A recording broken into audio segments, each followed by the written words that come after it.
Coach, let's talk about the weekend you had going to Augusta and caddying for I know. What was that experience like, overall for you? Oh, it was just, it was amazing. It was an incredible week for golf in general and women's golf. It was just a first-class experience and really a highlight. I didn't really know what to expect going in there and what the event was going to be like. But Augusta, lived up to the hype there. They just rolled out the red carpet for them, and to really you couldn't have scripted it any better the way it went with the playoff. And then I know shooting under par, that last day at Augusta National, birdieing 12, and it was just a lot of fun. It was just a highlight to be out there with her and really just experience the day and the tournament. Obviously, having been her coach, was it easy to caddy, or was it, I don't know, difficult because you guys were at Augusta? What was your approach mentally as a caddy? No, I mean, it was really neat. I mean, really, just knowing her, it's something, I spent a lot of time on the golf course with her. That's what I do with the players. So I think that was a reason she asked me to be out there is, we spent a lot of time on the golf course doing game plan and just managing her emotions, and we're comfortable together. And I think that the neatest part for me was, Friday we got to, we had an Augusta National caddy go with us. So, you got to learn a lot. I just walked inside the ropes with him and learned a lot about the intricacies of the golf course, the greens, those kind of things. I got to take notes from him. And then actually Molinari's caddy is a friend of Ainoa's, and I got to talk to him a little bit about the pin placements once we got the pin sheet that morning of Saturday. So went over some things with that, and then it was just kind of me and Ainoa going out there and having a good time and sticking to our game plan, and that was a really fun part. She hasn't competed much since she graduated. She's been in the other professional world, but it didn't look like she had missed a beat. What do you attribute that to? You know what? I can't even. I was amazed. I mean, she is just a competitor at heart, and she absolutely. It was like driving. It was like playing a video game out there. I mean, it was like the cool part for me is I knew where to tell her to hit it, and so as a coach, just creating that game plan and helping her do that, and then watching her execute that was just amazing. For her, she played 3 rounds. She hadn't played competitive golf since July, and then played 3 rounds of just golf since coming out to Augusta. So, like I said, you couldn't have scripted that any better, and we had a blast out there, just enjoying the moment and the experience. On that 25-foot putt, what's going through your head?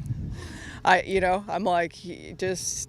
I told her before she hit it, I said, just stay down with it and trust it. And it was tracking, and I'm sitting there just saying, go in. And it went in, and it just awesome. I mean, it was just the crowd was out there, the crowds of people that were out there, the number of Gamecocks out there saying, yelling "Go Cox" and "Spurs up." I mean, it was so much fun. You can't even make it up.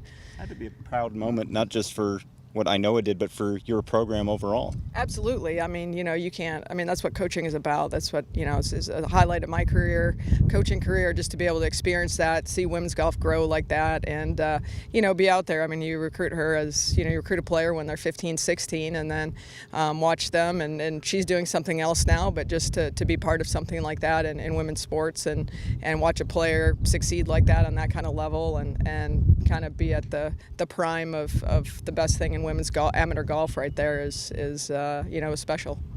How important is that, the fact that event is taking place at a historical venue? What does that do for the game of women's golf? Oh, I mean, it was incredible, and I think it's gonna create a lot of dreams for young females. It's just gonna be the premier event. I think that players and amateurs are gonna try and strive for, and certainly if I was a lot younger at this point, and that would be my goal to get there and win that event. I mean, that's the premier amateur event of women's golf at this point, to win that and be there, that and the U.S. Amateur. Since it was an amateur event, do Did she not give you a tip as your caddy? Was there no tip? No, I mean, we just, I'll tell you what, is really to enjoy the experience. And I think we had a little bit different of a mentality. She was, it's such a great story. She was the only, she was the oldest. I kept calling her the grandma of the event at 24 because she was the only one that was employed, that wasn't in college or waiting to turn pro. So she was the only one that was actually employed. I think has a 401k and health insurance. So from a company, but it was pretty neat. And like I said, just to be around the corner right here from Columbia and have so many Gamecocks out there following. I mean, it was just unbelievable.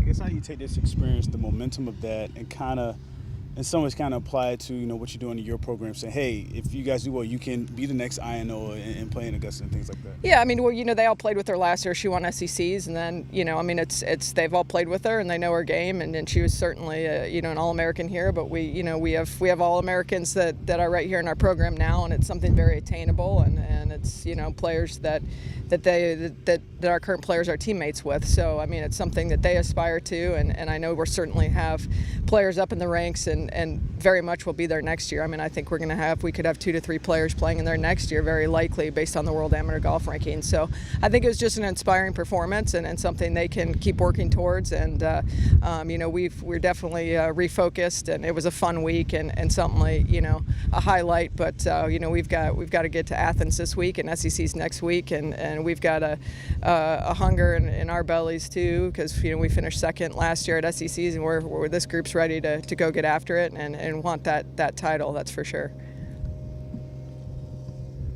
Well, I guess going off that, as the season is about to wrap up, I guess what do you think the state is your team now, and some of the things that they're going to need to do to have success, as you said, going to Athens and SECs?